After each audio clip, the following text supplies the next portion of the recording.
berbicara tentang kalau pertemuan yang kemarin bersama Dokter Santi kan kita sempat membahas sedikit tentang mudah selamanya gitu-gitu kan. Nah, kali ini kita membahas yang lebih spesifik lagi yaitu tentang jerawat membandel atau warna kulit tidak merata. Eh, Dok, saya mau tanya sedikit, Dok. Warna kulit itu apakah bisa terjadi karena genetis atau iklim ya? Heeh, sebenarnya sih memang pada dasarnya warna kulit manusia itu ditentukan oleh genetik. Bahkan kita mengenal skala-skala Friedman itu ada skala 1, skala 2, skala 3 sampai dengan skala 6 yang memang membagi-bagi warna kulit. Jadi sebenarnya tergantung juga dari rasnya. Jadi genetik ras itu tentunya sangat berpengaruh. Jadi memang sangat kadang-kadang memang agak-agak nuwun sewu kami matur agak miris kalau kemudian memang kita genetiknya tidak putih dalam tanda petik memang tidak putih, kemudian rasnya juga bukan ras putih, kemudian berlomba-lomba kepingin berubah menjadi memiliki kulit yang putih. Karena memang sejatinya warna kulit itu sangat-sangat dipengaruhi secara mendasar oleh genetik dan ras. Oke, baiklah. Untuk lebih lengkapnya, kalau begitu Mm-mm. langsung saja kita masuk ke materi ya, Dokter Santi. Oke. Jadi, untuk waktu dan tempat, kami persilakan, Dokter Santi. Terima kasih Mas Aswin. Assalamualaikum warahmatullahi wabarakatuh. Selamat malam semua sahabat-sahabat Armoin.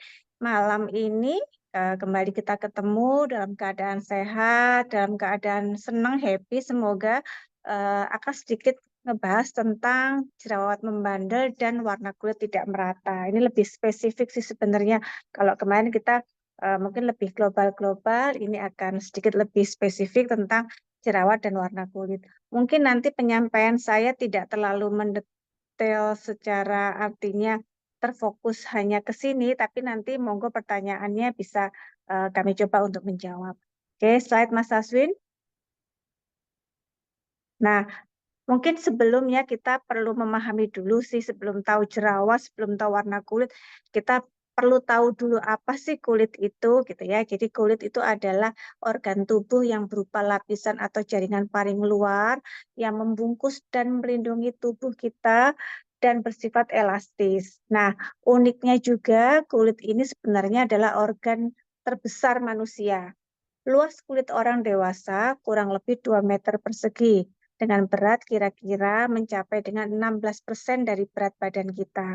Kulit itu juga sangat kompleks, elastis, dan sensitif, bervariasi pada keadaan, iklim, umur, jenis kelamin, ras, dan juga tergantung pada lokasi tubuhnya. Jadi memang warna kulit tadi mungkin sedikit disinggung di judulnya adalah warna kulit merata tentunya tidak akan sama secara 100% antara kulit di bagian-bagian tubuh tertentu. Mungkin yang di wajah tentunya akan berbeda dengan di daerah perut, di daerah dada, nuwun sewu di daerah pantat, di daerah siku gitu. Karena memang selain ketebalannya berbeda, fungsinya juga berbeda. Jadi otomatis warnanya pun tidak akan sama. Jadi tidak akan bisa merata secara benar-benar merata.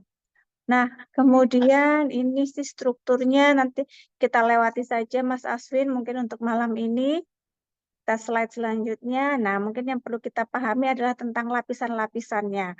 Jadi lapisan kulit itu ada yang paling luar kita sebut sebagai epidermis. Jadi lapisan kulit yang paling terluar terdiri dari epitel-epitel gepeng yang berlapis dengan beberapa lapisan. Jadi tampaknya memang tipis Ibu hanya 0, hanya mencapai 2 milimeter. Tapi 2 milimeter ini isinya ternyata macam-macam. Ada lapisan-lapisan yang sangat banyak. Ada keratinosit yang membentuk keratin. Itu yang untuk sebagai penangkap respon luka.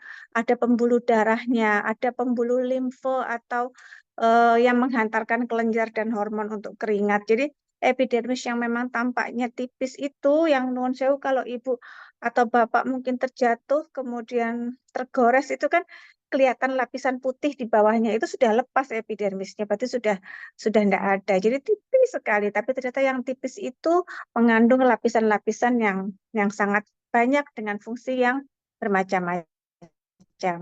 Kemudian lapisan kedua kita sebut sebagai lapisan dermis. Ini dia isinya paling banyak adalah jaringan ikat kolagen, kemudian ada pembuluh darahnya, juga ada pembuluh sensoriknya.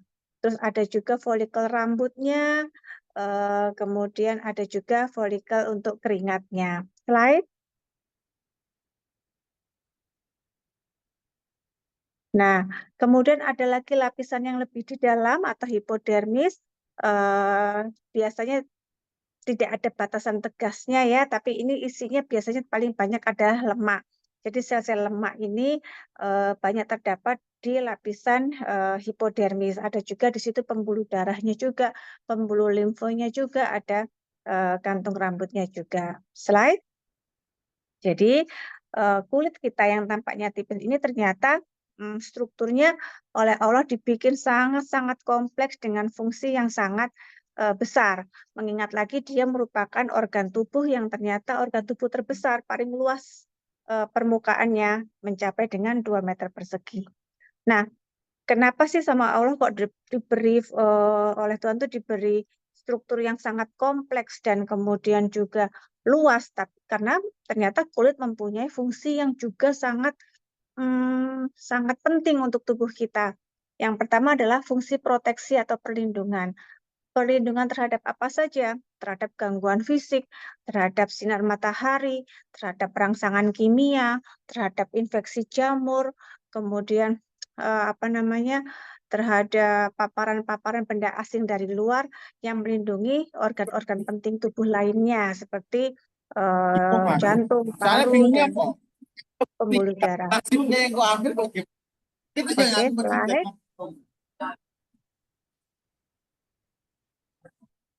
Jadi selain mempunyai apa namanya fungsi sebagai proteksi, ternyata kulit juga mempunyai fungsi sebagai absorpsi, penyerapan. Jadi dia mempunyai fungsi untuk menyerap air, menyerap apa namanya sebagai keluar masuknya cairan. Jadi secara tidak langsung karena fungsi absorpsi tersebut juga memiliki fungsi sebagai mempertahankan suhu tubuh pada manusia. Jadi kita panas atau dingin itu berkeringat. Nah, itu juga merupakan salah satu fungsi dari kulit untuk menjaga suhu tubuh kita. Kemudian dia juga mempunyai fungsi sebagai perbaikan jaringan. Jadi otomatis karena dia ada pembuluh darahnya di situ di kulit, dia juga mempunyai fungsi untuk melepaskan kolagen untuk memperbaiki jaringan terhadap keluhan-keluhan seperti bengkak, radang, gatal-gatal, kemerahan, bahkan nyeri ataupun bengkak itu juga dapat kita perbaiki dengan memberikan obat dari kulit karena fungsi absorpsi tadi. Oke, slide. Nah, dia juga mempunyai fungsi sebagai, tadi sudah saya singgung tentang termoregulasi atau mengatur suhu tubuh. Dia juga fungsinya sebagai sekresi, pengeluaran zat-zat tidak penting dari tubuh kita. Jadi semacam keringat atau cairan-cairan tidak penting itu akan dikeluarkan juga melalui kulit. Slide.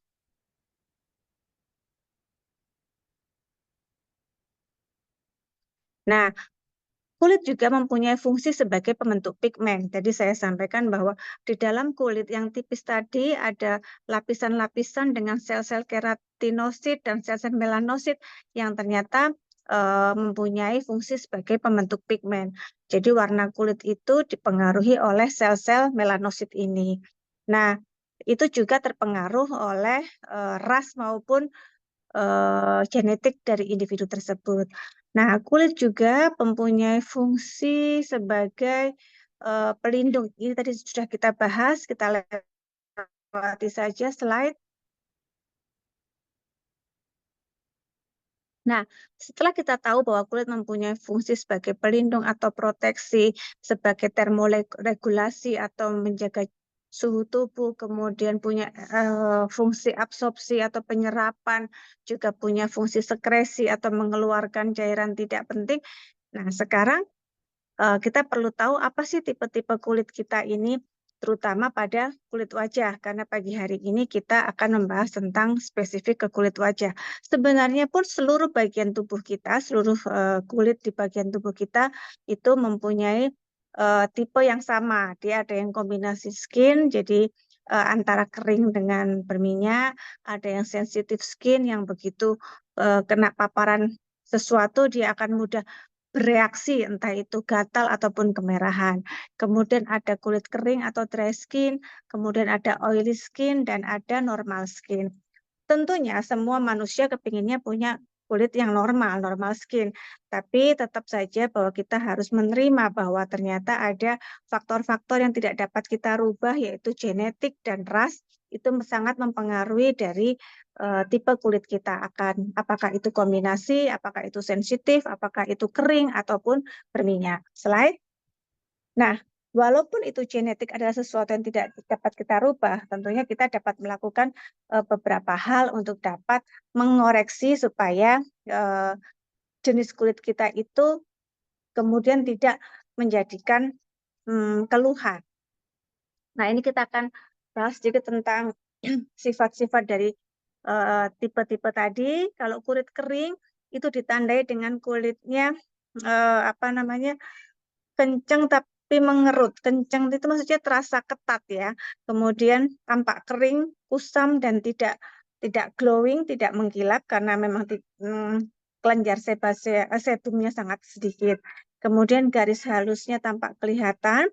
Kemudian pori-porinya juga tampak halus sih, hampir tidak ada pori-porinya biasanya pada kulit yang kering. Terus dia cenderung rough atau kasar. Nah, respon individu terhadap kering ini yang bisa dirasakan biasanya itu gatal. Jadi kulit itu kalau gatal pada kulit itu bisa merupakan reaksi dari dari kulit yang kering. Jadi biasanya pada tangan atau kaki yang kemudian kalau digaruk besisi itu tanda-tanda bahwa kulitnya adalah kering. Nah, pada kulit yang ekstrim tadi itu yang saya sampaikan adalah kulit yang tampak bersisik dan teksturnya kasar atau yang kita sebut dengan serosis. Nah, sedangkan kulit yang berminyak atau lawannya adalah biasanya aktivitas kelenjar sebaseanya jadi sangat banyak, lemak kulitnya juga berlebihan sehingga tampak sangat mengkilap, terutama di daerah dahi, dagu, hidung dan tison ini. Nah, pada kulit-kulit yang berminyak itu karena kelenjar sebaseanya aktif, karena minyaknya aktif, pori-porinya pun juga cenderung besar. Kemudian apabila terpapar oleh debu atau oleh udara di luar, kemudian debu tersebut menutup pori-pori atau menutup saluran dari kelenjar sebumnya tersebut, terjadi pembuntuan, sementara dia berproduksi terus, terjadilah pembengkakan atau infeksi. Pembengkakan atau infeksi yang terjadi tersebut kemudian kita kenal dengan istilah jerawat karena jadi merah dan mendol. Nah, di kulit wajah kita itu sebenarnya ada bakteri normalnya. Jadi bakteri normal itu menjaga supaya pH atau keasaman kulit kita itu normal, pas cukup. Jadi bisa mempertahankan kulit dari paparan sinar matahari ataupun dari benda-benda asing dari luar. Nah, namun dengan perubahan kondisi, entah itu karena aktivitas yang berlebihan, kelelahan, kemudian stres, kemudian konsumsi minuman, makanan, atau obat-obatan tertentu, faktor hormonal, kemudian bakteri normal itu yang seharusnya menjaga pH wajah kita tiba-tiba jumlahnya meningkat, jadi lebih banyak daripada kebutuhannya, sehingga kemudian menjadi tidak baik, kemudian menjadi malah patologis menyerang kulit kita sendiri sehingga terjadi yang namanya jerawat itu tadi. Oke, slide. Nah, kalau kulit sensitif sebenarnya gampang kita kenali karena biasanya dia tampak sangat kemerahan, kemudian kalau terpapar apa-apa muncul reaksi-reaksi seperti gatal, kering, ketat, dan kemerahan itu tadi. Nah, biasanya kulit-kulit Kulit dengan berjerawat itu juga cenderung sensitif karena mudah merah dan mudah meradang. Nah, kemudian untuk tipe kulit normal tentunya harapan kita semua biasanya eh, apa namanya tidak kering dan tidak juga berminyak. Sebentar, ini kucingnya kok jadi ikut seminar ini Mas Aswin sebentar. Ya karena saking menariknya mungkin dok. Itu namanya siapa dok? Namanya dok. Jadi dokter Santi itu memiliki beberapa itu ya, beberapa beberapa anak berbulu. Aduh, maaf saya itu punya anabul 1, 2, 3, 4, tapi ya kucing deso semua, jadi kadang-kadang gitu sok tahu kita ngomong ikut-ikut ngomong dia. Maaf maaf. Duh. Nah, kemudian kita kembali nih ke kulit normal nih. Kulit normal ya pastinya kita bisa melihat bahwa dia tidak terlalu kering, tidak juga terlalu berminyak. Pori-porinya pun tidak besar, tapi kemudian juga pun tidak ada gitu. Jadi tidak ada. Jadi ada tapi tidak terlalu besar. Dia tampak lembut, tampak halus, lembab dan kenyal. Karena semuanya berfungsi dengan baik. Baik kelenjar minyaknya, kelenjar keringatnya, kemudian apa pembuluh darahnya, semua bekerja dengan baik. Susunan epitelnya juga baik sehingga kulit itu menjadi normal. Slide.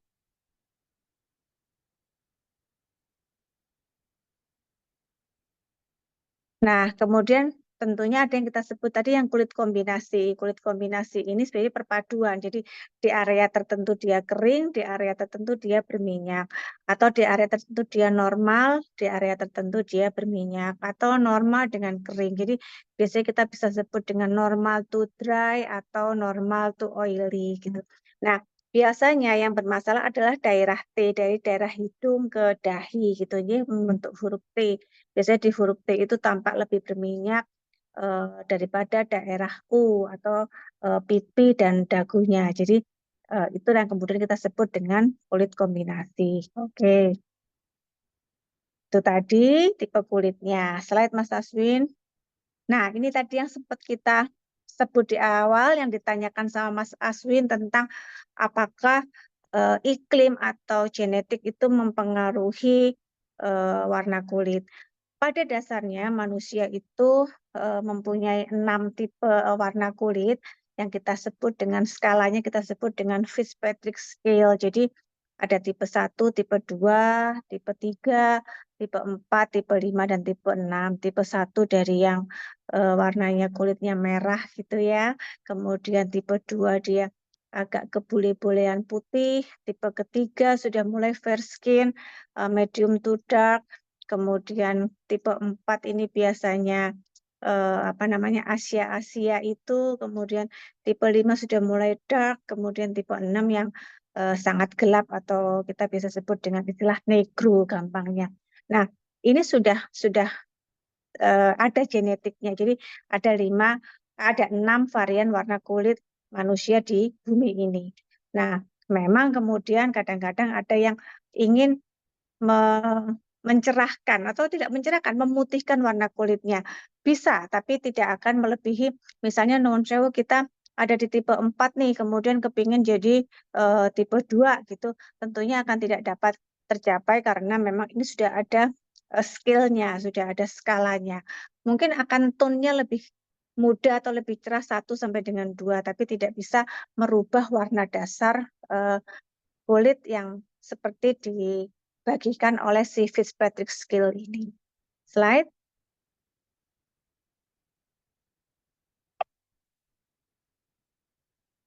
Ini tadi ya deskripsinya. Bentar, ini mungkin lebih tentang sensitivitasnya terhadap sinar matahari. Biasanya kulit-kulit yang apa namanya merah itu sangat sensitif terhadap apa namanya paparan sinar matahari. Sedangkan kulit-kulit yang gelap atau negro tadi biasanya tidak terlalu terpengaruh terhadap sinar matahari. Mungkin contoh gampangnya adalah kadang kita tahu bahwa bule itu kan suka berjemur ya. Mereka kepingin warna kulitnya menjadi seperti kita. Tapi yang terjadi, walaupun berjemur seperti apapun, mereka tidak akan jadi tan seperti kita. Tidak akan menjadi tanningnya, tidak akan menjadi sawo matang seperti kulit Asia. Mereka akan cuma jadi kemerahan saja atau flek-flek, tapi fleknya ya flek merah, tidak akan merata menjadi coklat seperti kulit Asia. Karena kembali lagi sudah ada tipenya masing-masing gitu. Slide. Memang kadang-kadang tuh lucu ya Mas Aswi, manusia itu dikasih putih kepingin gelap, dikasih gelap pingin putih kayak bule ya kan. Sesuatu yang tidak dapat kita miliki itu memang kayaknya terasa lebih indah ya Mas Aswin ya. Ya, rumput tetangga terlihat lebih hijau mungkin, Dok. Betul, makanya itu. Nah, ini kemudian kita akan membahas tentang permasalahan kulit yang paling sering dijumpai pada manusia. Jadi permasalahan kulit wajah ya, terutama ini yang paling sering dijumpai adalah satu akne atau jerawat, kemudian yang kedua melasma atau flek, dan yang ketiga adalah penuaan dini. Oke, slide. Kita akan mencoba bahas satu-satu. Nah, jerawat dulu. Jerawat itu apa aja sih yang mempengaruhi penyebabnya ya? Tadi seperti kita sudah singgung-singgung sedikit, hormonal tentunya sangat berpengaruh karena keaktifan kelenjar minyak, kemudian jumlah bakteri normal pada wajah itu salah satunya dipengaruhi oleh hormon. Kemudian genetik. Biasanya kalau genetik berjerawat, ayah, ibu, atau nenek kakeknya kemungkinan kita atau anak turunnya akan lebih mudah untuk mempunyai keluhan jerawat dibanding oleh mereka yang tidak mempunyai faktor genetik.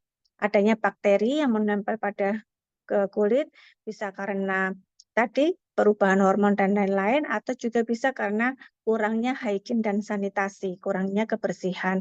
Kemudian konsumsi obat-obatan tertentu, cuaca, pola diet yang salah, stres itu juga dapat menimbulkan memicu munculnya jerawat dan kosmetik. Kosmetik ini kadang-kadang atau bukan kadang-kadang merupakan salah satu penyebab terbesar munculnya jerawat. Apalagi kalau tidak cocok terhadap bahan yang ada di dalam ingredient kosmetik tersebut.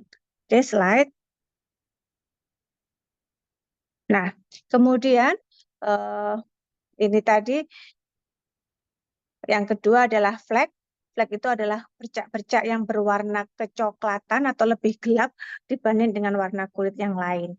Nah, melasma umumnya muncul pada kulit wajah dan lebih sering dialami oleh wanita, terutama oleh ibu hamil. Melasma atau kloasma biasanya muncul pada kulit wajah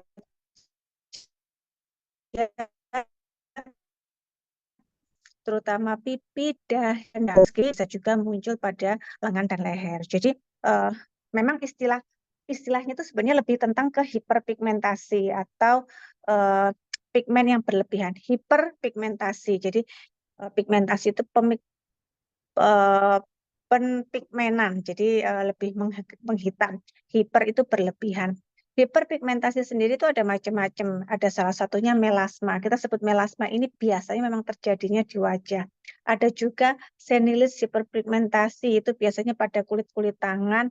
Nuwun sewu kita sebut senilis karena terjadi pada usia-usia yang sudah nuwun sewu di atas 50, 40 usia lanjut mulai muncul. Jadi mungkin kita lihat pada kulit kita sendiri atau pada kulit ayah, ibu, atau nenek kakek kita bahwa dengan bertambahnya usia, flek pada tangan, pada wajah, leher itu jadi bermunculan. Itu karena memang ada yang namanya senilis hiperpigmentasi. Kemudian ada juga yang namanya spruten, itu yang apa namanya bintik-bintik seperti kehitaman tapi tidak ndemblok hitam di pipi tapi lebih ke arah bintik-bintik. Jadi sebenarnya ada macam-macam hiperpigmentasi, tidak hanya istilahnya saja yang berbeda, tapi penyebabnya dan ininya sama. Oke, slide. Nah, ini mungkin yang ketiga, yang terakhir dan banyak adalah penuaan pada wajah. Sebenarnya yang menjadi permasalahan adalah penuaan dini. Penuaan ini penyebabnya ada dari luar dan ada dari dalam. Dari luar ya bisa juga karena paparan radikal bebas, paparan sinar matahari itu juga sangat merusak DNA kita. Kemudian ada lagi kosmetik-kosmetik, kadang-kadang kita memakai kosmetik-kosmetik yang kita tidak tahu apakah isinya mengandung bahan berbahaya atau tidak. Mungkin sekarang lagi ramai juga nih di TikTok mungkin yang mengikuti perkembangannya bahwa sudah mulai banyak kosmetik-kosmetik dengan bahan aktif yang nuwun sewu jahat atau sebenarnya tidak laik pakai untuk wajah, itu beredar di pasaran. Kemudian ada penyebab ekstrinsi, maaf itu penyebab ekstrinsi, penyebab instriksi itu lebih dari dalam tubuh kita. Jadi pola kehidupan, kemudian pengaruh genetik itu juga merupakan salah satu penyebab penuaan. Oke, slide. Nah, solusinya apa? Ya, kita perlu melakukan perawatan kulit wajib. Perawatannya adalah yang pertama dengan pembersihan, yang kedua dengan nutrisi, yang ketiga dengan perlindungan. Jadi sebenarnya perawatan kulit itu yang penting adalah pembersihan, nutrisi, dan kemudian tabir surya. Karena tabir surya ini sangat diperlukan karena matahari bisa merusak susunan kulit kita sampai dengan ke tingkat DNA. Jadi dia merubah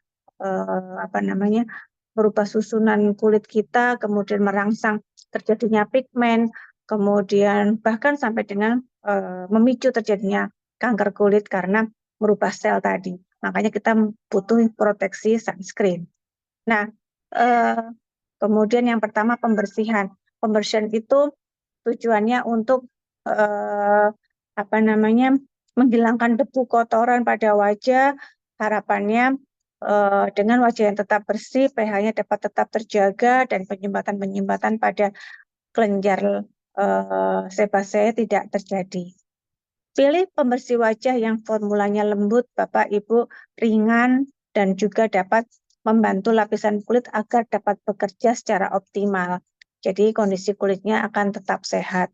Jangan memilih pembersih wajah dengan pengelupasan yang terlalu tinggi.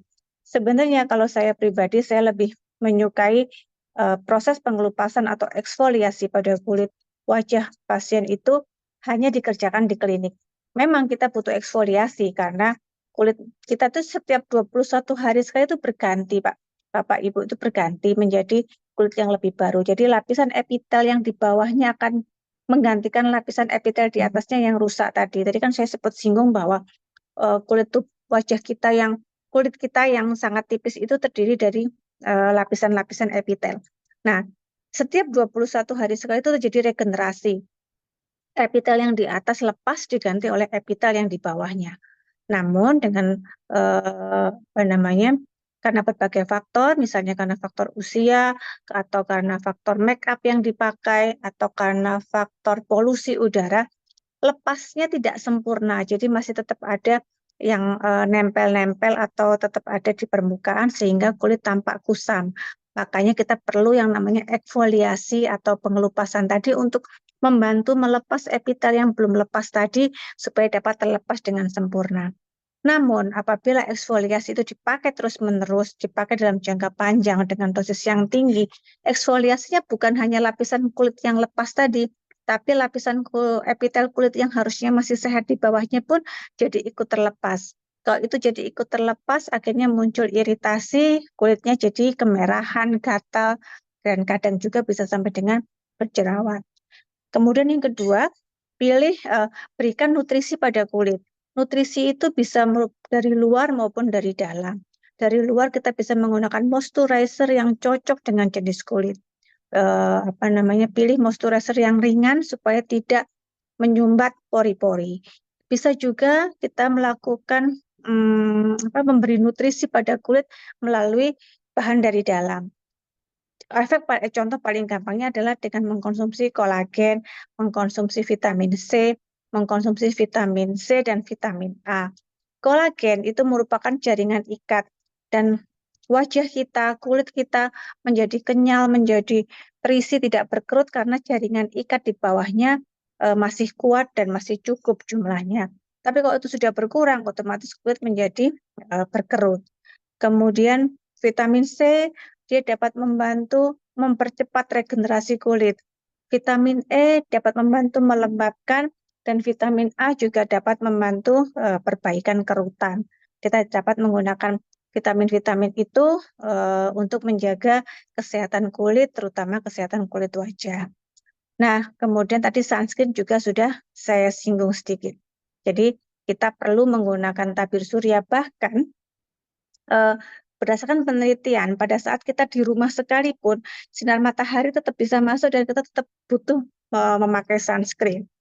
Tapi kadang-kadang males juga ya Mas Aswin sumu pakai sunscreen di rumah, tapi seharusnya memang tetap dipakai.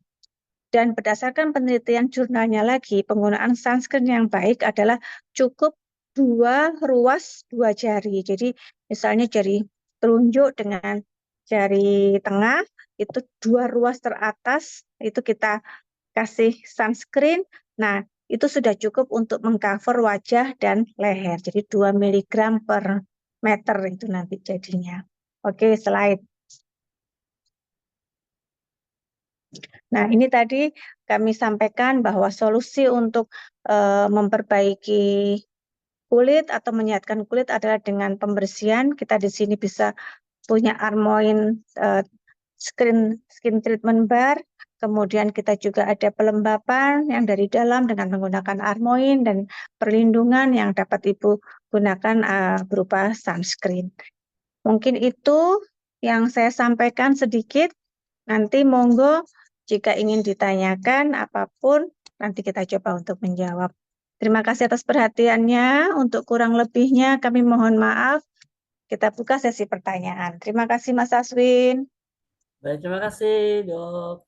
Dan kita saatnya untuk membuka sesi pertanyaan. Ini pertanyaan tidak harus seputar materi tadi ya Dok, nggak apa-apa ya. Mungkin Boleh.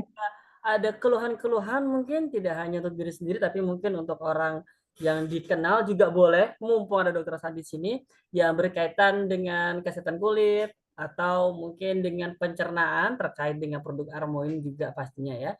Silakan Ibu, kita buka untuk sesi tanya jawabnya. Monggo silakan. Ada yang ingin bertanya silakan. Sambil menunggu ya Dok, saya mau tanya nih Dok untuk tentang ini tentang kulit gini. Kulit saya ini kan cenderung bukan cenderung ya, kulit saya ini kan gelap. Kulit saya gelap.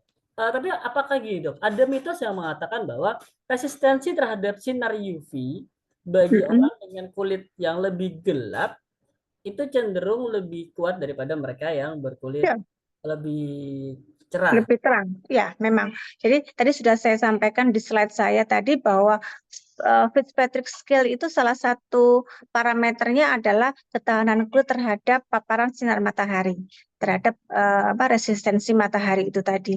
Jadi memang kulit yang gelap atau pigmen yang lebih banyak itu memang diciptakan untuk lebih dapat mampu menangkal sinar matahari.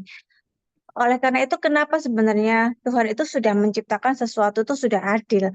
Negara kita tuh negara tropis yang panas, mataharinya banyak. Matahari mall juga banyak. Oh, nggak tutup semua sudah ya sekarang. Beda dong, beda. Mataharinya banyak. Makanya dibikinlah kulit yang lebih gelap dibanding dengan mereka-mereka nuwun sewu negara-negara penduduk negara-negara lain yang paparan sinar mataharinya lebih sedikit. Jadi karena diharapkan kemampuan kita untuk bertahan terhadap sinar matahari tadi lebih kuat. Karena kalau itu tidak ada pigmennya, potensi untuk terjadinya kanker kulit akan lebih tinggi apabila sering terpapar oleh sinar matahari. Karena saya sampaikan tadi bahwa sinar matahari mampu merusak sampai dengan ke tingkat DNA. Gitu. Berarti ini mohon maaf ya Dok ya, kalau misalnya kan ada yang memutihkan kulit, misalnya contoh kulit saya cenderung gelap, saya kulit dengan mengikis lapisan kulit Warna kulit.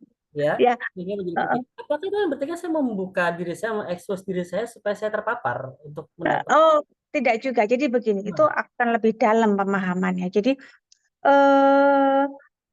di badan kita itu ada 2 melanin, eumelanin dan pheomelanin. Eumelanin itu yang gelap, pheomelanin itu yang terang. Dua-duanya terbentuk. Jadi kalau kita terpapar sinar matahari, eumelanin terbentuk, pheomelanin juga terbentuk. Nah, Biasanya penggunaan agent-agent whitening seperti vitamin C, kemudian infus vitamin C, segala macam itu, dia bekerjanya adalah untuk menghambat yang namanya enzim tirosinase 1. Enzim tirosinase 1 itu memblok terjadinya eumelanin. Jadi melanin yang lebih gelapnya diblok, tapi pheomelaninnya tetap terbentuk. Oke, jadi apa namanya, kulitnya lebih cerah, bisa lebih putih, tapi saya sampaikan tadi paling hanya naiknya 1 atau 2 tone, karena basicnya warnanya sudah ada. Melaninnya tetap terbentuk, tapi yang pheomelanin, jadi yang melanin terang gitu. Kita lihat bahwa di badan kita itu kan ada yang bagian tubuh lebih terang, dan ada bagian tubuh yang lebih gelap. Itu juga itu tadi tergantung oleh EU atau pheomelanin ini tadi. Jadi mungkin di siku ini eumelaninnya lebih banyak daripada pheomelanin. Di non sewu di bagian dada ini karena tidak terpapar matahari lebih banyak, ya pheomelaninnya lebih banyak gitu. Jadi eh, sebenarnya kalau metode pencerahan kulit itu diberikan dalam dosis yang tepat dan benar itu aman, karena ya memang mekanisme tubuh kita masih bisa begitu. Yang perlu kita pikirkan adalah apabila diberikan dosisnya berlebihan, berharap bahwa kulit kita berubah skala. Jadi bukan lebih cerah atau lebih putih, merubah skala. Itu kan sudah nggak bisa, karena melawan takdir nih, istilahnya melawan kodrat gitu kan. Nah, apa namanya? Terus kemudian misalnya menggunakan hand body segala macam yang untuk mencerahkan, itu kan dia akan menekan itu tadi. Tujuannya untuk menekan pigmen gelapnya sehingga yang terjadi hanya pigmen terang. Tetap akan lebih cerah, tapi tidak merubah warna. Yang harus dihati-hati tadi yaitu berusaha pengen putih terus kemudian dipiling-piling, dikikis-kikis, dikelupas-kelupas karena berharap putih. Sebenarnya dia tidak putih, ya memang akan tampak lebih cerah karena ada pengelupasan. Tapi tidak terus-terus mengelupas lebih dalam kan yang terjadi malah iritasi, bukannya putih atau cerah gitu, Mas Taswim. Semoga Baik, bisa menjawab ya. oh ya, ini ada pertanyaan dari Bu Endang Widowati. Hmm, hmm, Dok, ini apakah Armoin bisa. bisa Oke, menggunakan Spurten gitu? Atau mungkin ada oke. lagi testimoni, silakan. Monggo, Dok. Nah, baik, Bu Endang. Jadi memang Armoin Bar itu ingredientnya adalah nutrisi-nutrisi atau vitamin-vitamin tadi yang bisa membantu menekan pembentukan enzim melanin tadi, enzim tirosinase tadi. Jadi pada beberapa pasien kami yang diberikan itu Armoin Bar, fleknya hilang, melasmanya hilang. Jadi memudar paling tidak, tapi yang sampai kemudian bersih sekalipun ada.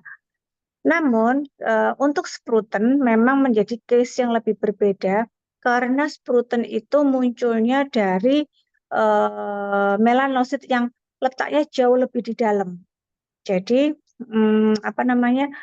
Itu karena lebih lebih cenderung karena dipicu oleh faktor usia dengan hormonal. Jadi letak melaninnya lebih dalam. Jadi Spruten itu beda dengan melasma atau kloasma yang melaninnya lebih di atas gitu. Sebenarnya sama-sama hiperpigmentasi sih, tapi kita membeli julukan-julukan yang berbeda supaya bisa membedakan. Spruten lebih susah, Bu. Namun kami sendiri, karena nuwun sewu begitu sekarang sudah 17 tahun, nggak sudah ulang tahun ke-45, 44, itu mulai muncul Spruten di pipi. Nah, itu kami gunakan Armoin Bar itu sangat berkurang, jadi Sprutennya pun berkurang. Tapi memang kalau Spruten itu lebih lebih susah terjangkau karena dia letaknya lebih di dalam. Spruten itu biasanya penanggulangannya dengan terapi dari dalam, Bu. Jadi dari intrinsik karena apa namanya, kita merubahnya dari dalam, memperbaiki selnya dari dalam. Tapi kalau yang hanya dari luar tidak terjangkau. Gitu. Begitu Bu Endang, bisa terjawab? Ya, terima kasih dokter. Nggih, matur nuwun Bu Endang. Terima kasih Bu Endang. Berikutnya nih Dok, dari Bu Tuti. Apakah kombinasi sabun muka, skin treatment bar, dan asupan Armoin kolagen yang rutin Itu sudah cukup untuk perawatan dari luar dan dalam wajah kita. Artinya, apakah tidak lagi diperlukan serum pagi atau serum malam yang biasa kita dapatkan bila ke beauty clinic gitu. Untuk sunscreen tetap diperlukan ya, Dok? Silakan. Iya, betul. Kalau sunscreen tetap harus diperlukan, Ibu. Kalau penggunaan Armoin dengan apa namanya, dengan Armoin bar dengan Armoin kolagen itu dimulai sejak dini, kita sudah tidak perlu lagi membutuhkan serum dari klinik. Namun kalau nuwun sewu, kemudian perlakuannya itu atau yang konsumsinya itu diberikan sudah di atas 40 tahun, tentunya kita sudah memerlukan tambahan dari luar karena proses terjadinya kerutan sudah ada, proses terjadinya apa namanya, melasma mungkin itu sudah ada. Jadi akan lebih optimal jika kita tetap menggunakan serum atau ini dari luar, dibantu dengan treatment dari luar. Tapi kalau mereka usia masih di bawah 35 tahun dengan cukup Armoin, kemudian Armoin treatment bar, kemudian Armoin kolagen dengan sunscreen, itu insya Allah sudah mencukupi kebutuhan kulit wajahnya. Begitu Bu Tuti? Baik.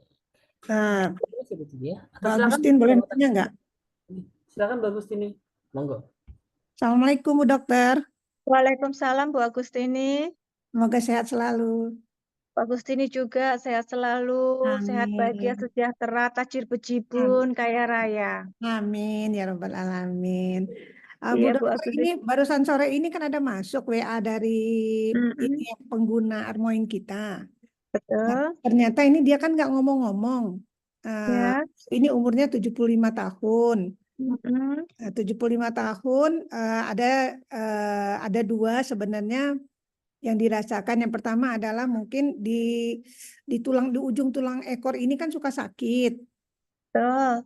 Nah, yang kedua lutut sakit. Nah, makanya dia memulai minum Armoin sudah hampir 3 kotak. Hampir 3 kotak belum ada pengaruh yang signifikan. Itu yang pertama. Yang kedua, ternyata semenjak dia menggunakan Armoin, katanya kok dia timbul gatel-gatel gitu. Apakah ini alergi dari Armoin ya, Tin, katanya. Ya. Oke. Gatal-gatalnya di sisi mana ya Ibu? Di belakang, di punggung dan di ini di di baha ini loh, di selangkangan ini katanya. Apa karena Oke. cuaca panas ya katanya, atau karena, tapi semenjak saya minum Armoin itu kok timbul katanya, makanya saya sampai ke dokter katanya. Baik. Dia lupa ngasih, dia karena dia nggak ngomong jadi saya nggak kasih sabun. Ya, terima kasih Bu Dokter. Ya, baik. Ibu, Bu Agustini mungkin perlu di cross check kepada ininya, kepada penggunanya, pada membernya, apakah beliaunya ini punya alergi terhadap seafood atau terhadap makanan-makanan laut. Kalau memang ada, bisa saja itu karena alergi terhadap armoinnya. Tetapi apabila dia tidak ada alergi terhadap seafood atau makanan-makanan laut, kami bisa memastikan bahwa itu bukan dari armoinnya karena apa namanya, armoin itu memang terbuat dari kolagen dengan berbahan apa? Berbahan Ikan. baku adalah dari seafood gitu. Jadi mungkin itu dulu yang perlu dipastikan. Munculnya ya bisa juga memang tadi mungkin karena panas atau memang bersamaan mungkin bisa juga. Tapi mungkin yang harus dipastikan adalah punya alergi itu apa enggak gitu. Nanti Iya. saya bisa di feedback lagi untuk ininya apa namanya hasil jawaban beliaunya ini. Kalau katanya tadi kalau alergi gimana ya, Tin? Apakah saya harus diberhentiin ya atau gimana ya Bu Dokter ya? eh Ya, memang teorinya kalau begitu alergi sih memang kita tidak bisa meneruskan, Bu, karena memang Oh, ada reaksi gatalnya itu mungkin akan mengganggu. Tapi oh. ya memang tidak bisa diteruskan. Kalau kalau ada alergi sih sebaiknya memang dihindari Iya, gitu. iya, iya. Tapi kita pastikan dulu apakah memang karena itu ataukah memang karena yang lain. Iya. Bisa coba dihentikan dulu 1 minggu, kemudian dicoba minum lagi. Kalau diminum lagi ternyata gatal lagi ya kita bisa mengira-ngira bisa saja mungkin karena alergi Alergi. terhadap armoinnya. Lutut, ya. Terus Gitu. yang kedua tadi Bu Dokter yang Iya. mengenai kan dia sakit lutut dan sakit itu udah hampir 3 kok belum itu kenapa ya? Malah lebih sakitin katanya. Ya, saya ngomongin mungkin Iya. kakinya lah saya Hmm. tanyain Iya. sama dokter. Kalau ya kalau lebih sakit ya kami bilang mulai terisi, mulai sistem Hmm. syarafnya terbentuk bisa saja. Tapi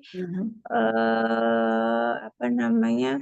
Jadi begini, kalau menurut timetable-nya itu Bu, kalau penggunaan Armoin untuk sendi itu memang mencapai 6 sampai dengan 12 bulan. Jadi penggunaan 3 box itu kan kira-kira 1 bulan ya Ibu.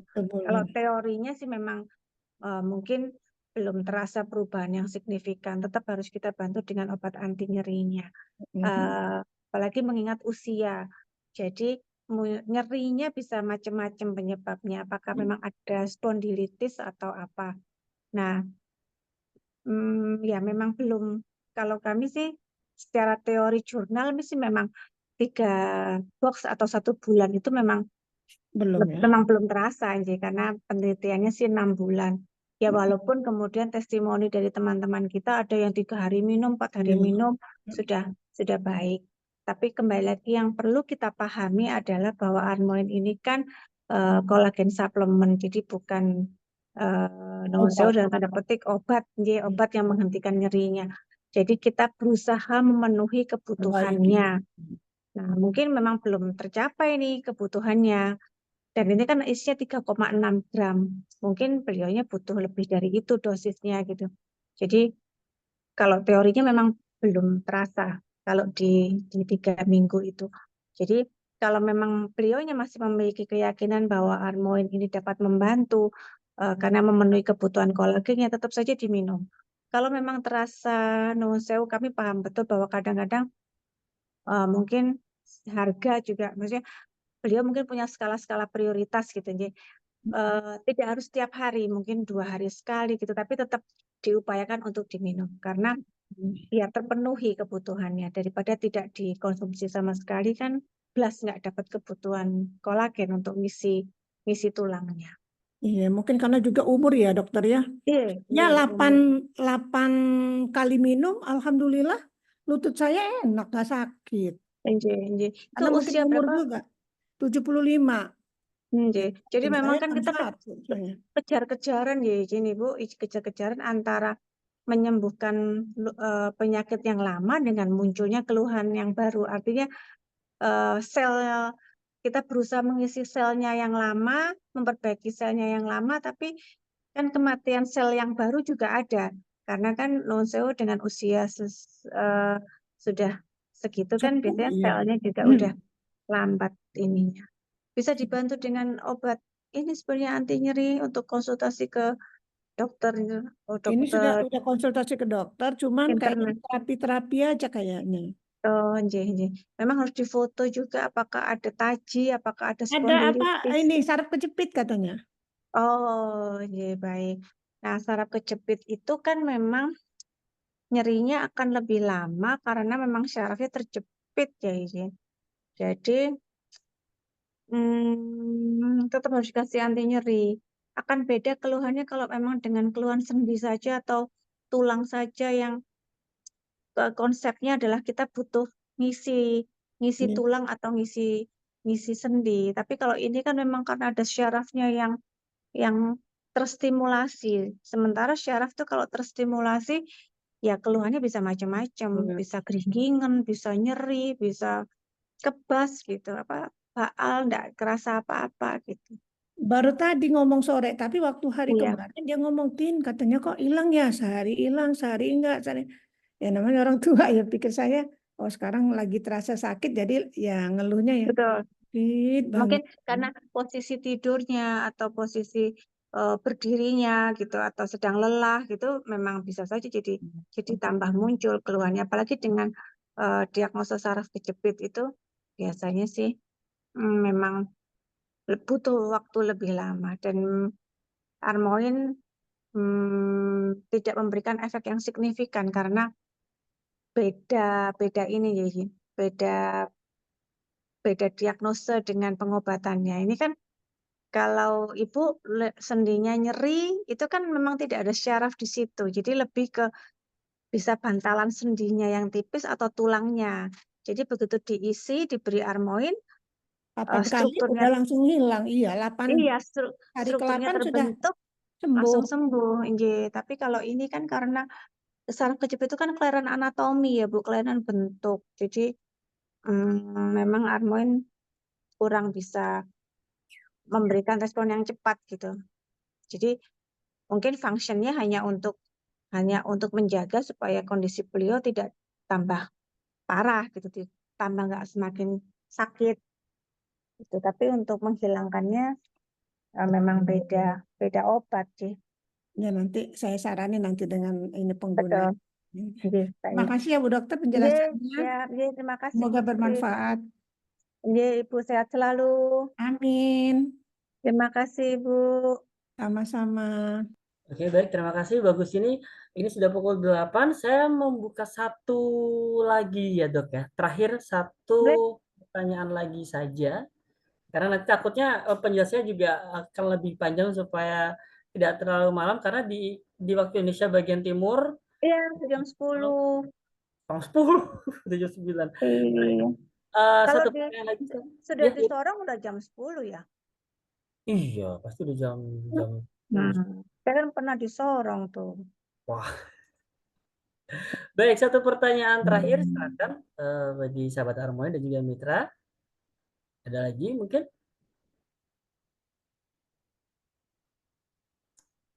Baik. Oke, baik. Ya sudah. Baik, kalau tidak ada mungkin ada satu hal yang terakhir yang ingin disampaikan, Dokter Santi silakan. Jadi Bapak, Ibu, sahabat Armoin, untuk mendapatkan kulit yang sehat, untuk untuk mendapatkan kulit yang cantik ya, itu kita membutuhkan minimal 3 tadi yang saya sampaikan. Perawatan adalah minimal pembersihan, kemudian pemberian nutrisi, dan yang terakhir adalah perlindungan. Kalau memang jerawatnya sudah terbentuk, sudah ada peradangan, kita dapat membantu memberikan obat-obatan yang sesuai dengan dengan radangnya, dengan antibiotik. Tapi harapan kami bisa dikonsulkan dengan dokter atau dengan tenaga ahli supaya tidak memperberat kondisi jerawatnya.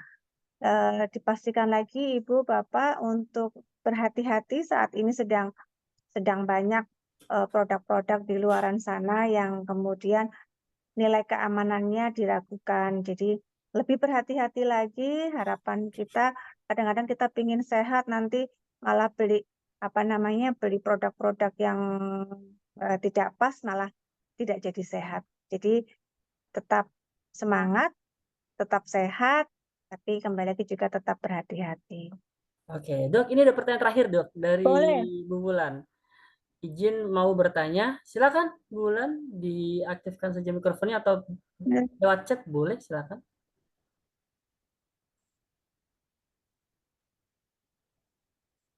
Ini ada ini Pak Oh, ini Andri ada Bu apa? Andun, maaf. Iya, Ada Bu Bu Andun. Andun. Oh ya. Assalamualaikum, Dok. Salam, iya, Bu Wulan. Iya, sehat, Dok. Alhamdulillah Bu Wulan sehat ya. Kangen sama dokter, ya. Iya, ketemunya kita sebulan sekali ya, Mas Aswin, apa 2 minggu Iya. sekali? Iya. 2 minggu sekali kalau sama dokter. Ini aku baru online nih, baru sempet ada di rumah. Dok, mau nanya nih, kan temanku tuh lagi konsumsi obat ya, Dok ya. Itu jarak dari minum obat ke minum Armoin itu kira-kira berapa jam? Apakah boleh disatuin atau stop Armoin? Oke, Gitu. tergantung nih, aku mau jawab obatnya obat apa dulu yang diminum? Dia itu kan penyakitnya komplikasi tuh. Ada inilah, ada itulah, ada ini. Makanya kata aku tuh udah cobain Armoin deh gitu kan. Tapi minum obatnya kapan ya? Aku juga bingung minum obatnya kapan. Baik. Memang kalau pada pasien-pasien dengan metabolic syndrome memang jadi banyak obatnya. Armoin sih sebenarnya karena dia mengandung psyllium husk itu dia serat tinggi, Bu. Harapan saya minimal 15 menit sampai dengan 30 menit setelah Armoin baru obat. Atau sebaliknya, obat dulu, kemudian minimal 15 sampai dengan 30 menit, kemudian baru minum Armoinnya. Kenapa diberi jeda antara 15 menit sampai dengan 30 menit? Karena serat itu dapat menghambat penyerapan obat atau bahan-bahan lain ke dalam perut. Jadi kalau pengen untuk diet juga sebenarnya bisa juga dengan Armoin dulu baru makan, karena nanti bahan-bahan gula dan lain-lain yang diserap oleh lambung dan usus itu akan dijaga atau dihambat oleh si psyllium husk ini. Jadi kalau untuk obat jaraknya 15 sampai dengan 30 menit. Boleh sebelum, Oh, boleh sesudah, begitu. oh siap. Tapi Iya. kalau untuk usia yang udah sepuh gitu ya dok, Iya.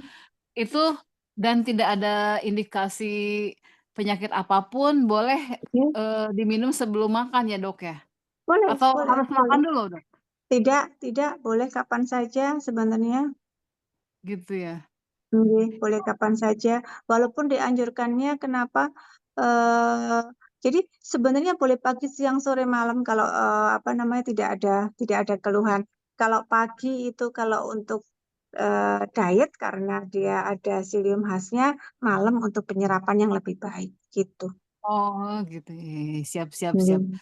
Ya. Jadi kapanpun boleh diminum tuh sehari satu ya dok ya? Satu, Atau boleh satu. boleh lebih dari Oh, oh. eh maksudnya boleh lebih dari satu atau harus satu gitu dok? Iya, jadi gini, kebutuhan maksimal dari kolagen adalah 5 gram sampai dengan 15 miligram. Nah, Hmm. satu saset Armoin adalah 3,6 gram. Nah, harapannya sih sebenarnya 2, 3 masih boleh, tapi satu saja sebagai maintenance itu bisa karena kita akan makan makanan lain yang isinya bisa saja mengandung kolagen. Jadi kan kita masih makan, masih masih minum makan buah gitu. Jadi cukup satu saset. Tapi untuk keluhan-keluhan tertentu yang butuh lebih banyak boleh 2 karena kan batasannya maksimal adalah 15 gram per hari. Nah, di satu Hmm. saset kita adalah 3,6 gram. Jadi masih Oh, masih bisa aman gitu. ya dok ya berarti ya? Oh siap. Aman gitu. Terima Iya. kasih banyak dok. Terima kasih ya, sehat selalu Bu Assalamualaikum. Wulan. Ya, Waalaikumsalam sama-sama. warahmatullahi wabarakatuh. Waalaikumsalam warahmatullahi wabarakatuh. Baik ya, Dok, ini mengantri ternyata Dok ya. Kita Iya, jawab dari Bu Andun dulu. Pak Dok, kalau Bu Andun pembengkakan dulu. ginjal boleh Oke, konsumsi Armoin kah? eh, Sudah operasi beberapa bulan yang lalu. Silakan Dok. oke. Bu Andun, pembengkakan ginjal ini apakah kemudian membawa efek samping dengan menurunnya fungsi ginjal?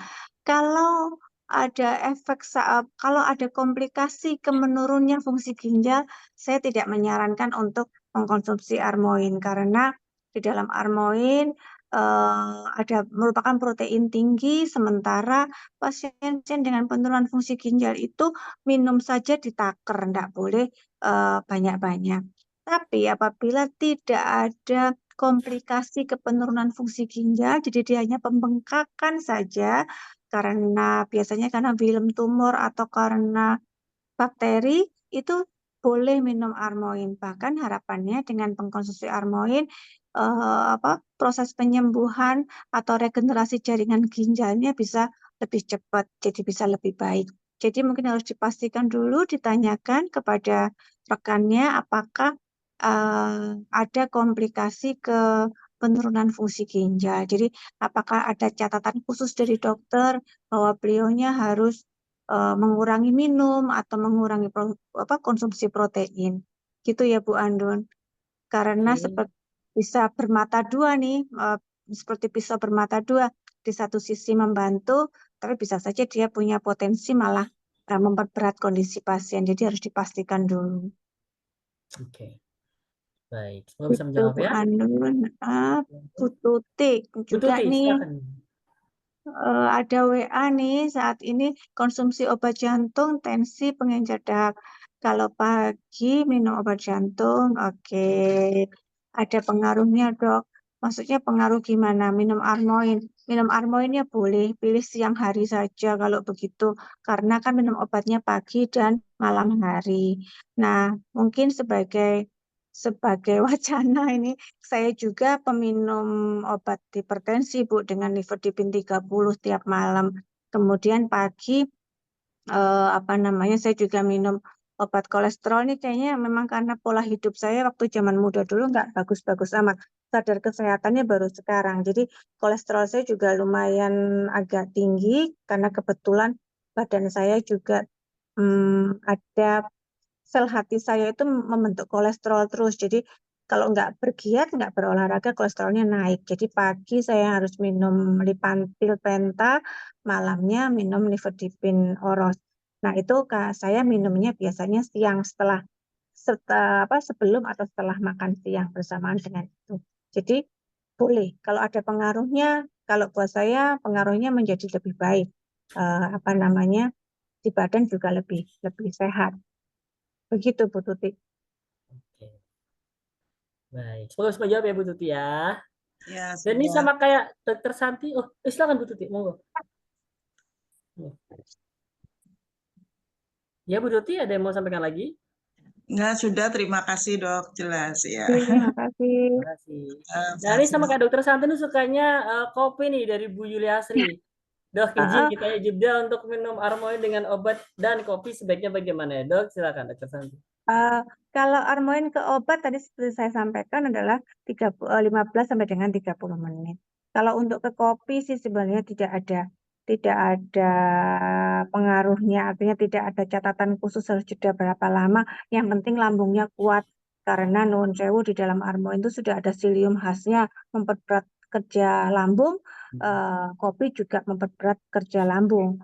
Jadi asal lambungnya kuat sih, habis minum Armoin, minum kopi juga boleh, Bu. Tapi kalau lambungnya sedang rewel misalnya atau memang punya keluhan, sebaiknya tidak diminum bersamaan. Tetap harus diberi jeda untuk kopi dengan Armoin. Tapi kalau Kira-kira obat berapa lama ya, Dok? obat Berapa lama ketemu atau kopi nggak boleh. Kira-kira berapa lama, Dok, jedanya? Andai kata untuk kalau misalnya kayak saya kan punya masalah lambung ya. Nah, Tapi saya juga suka kopi tuh. Misalnya saya ngopi ini jam 7 malam. Berarti pagi. saya mungkin bisa Oh, mengopi es jam 7 malam. Ya, berarti pilih Armoinnya di pagi hari saja untuk sebagai obat diet juga, biar menghambat penyerapan bahan-bahan makanan masuk ke dalam, bahan-bahan lemak atau protein atau gula berlebihan ke dalam usus dan lambung. Bisa dipilih paginya, malamnya baru ngopi. Baik. Itu? Oke, semoga bisa menjawab ya Bu Yuliasri. Baik. Oke, saya rasa cukup ya, Dok. Tadi takutnya jadi kemalaman, kasihan sahabat yang lain. Baik. Sebelum saya tutup, saya mohon izin sebentar untuk bisa mengaktifkan kamera. Saya mengabadikan momen pada malam hari ini. Permisi.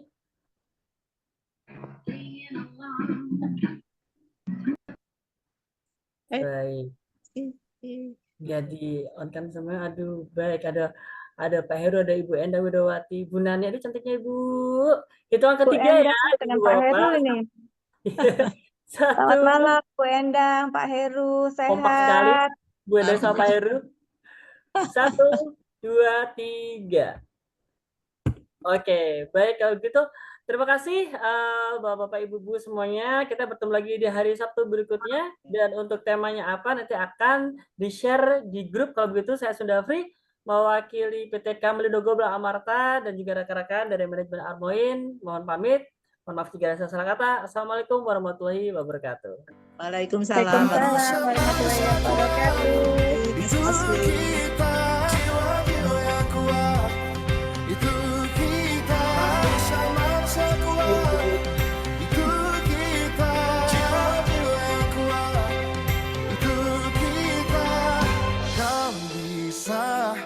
Hitamkan putihku.